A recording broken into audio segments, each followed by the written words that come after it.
In today's video, I'm going to teach you how to speed up Google Chrome. Let's start right inside Chrome. Look toward the top right corner and open the menu by clicking the three dots. This is where you'll find all the tools we need. From that menu, open Settings. If you don't see it right away, it's near the bottom of the list. Once you're in Settings, go to Privacy and Security. This area controls what Chrome stores as you browse. Open Clear Browsing Data. Here's the goal. Remove temporary clutter that can slow things down over time. In the dialog that appears, choose a time range that makes sense for you.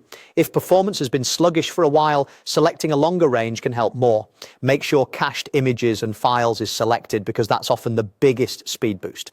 Cookies and other site data can also be cleared, but keep in mind that doing so will sign you out of most sites. When you're ready, confirm by selecting Delete Data.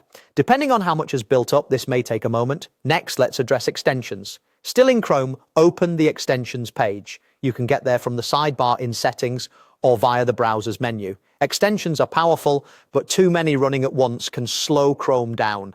On the Extensions page, toggle each one off to disable it. Don't worry, you're not uninstalling them, you're just turning them off for now. This makes it easy to test performance. If you rely on a few essentials, you can leave those on, but the fewer extensions running, the faster Chrome tends to feel. After that, head back to the main settings page, look for the performance section.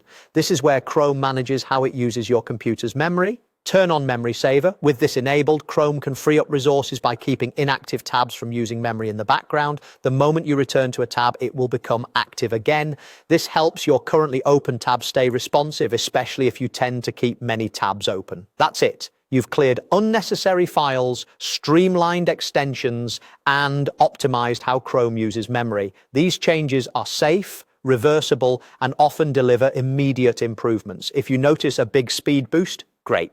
If you need a specific extension, try turning it back on one at a time so you keep things running smoothly. And remember, periodically clearing cached files and checking your extensions is a simple maintenance routine that keeps Chrome quick and responsive over the long term. Thanks for following along and enjoy a faster browsing experience.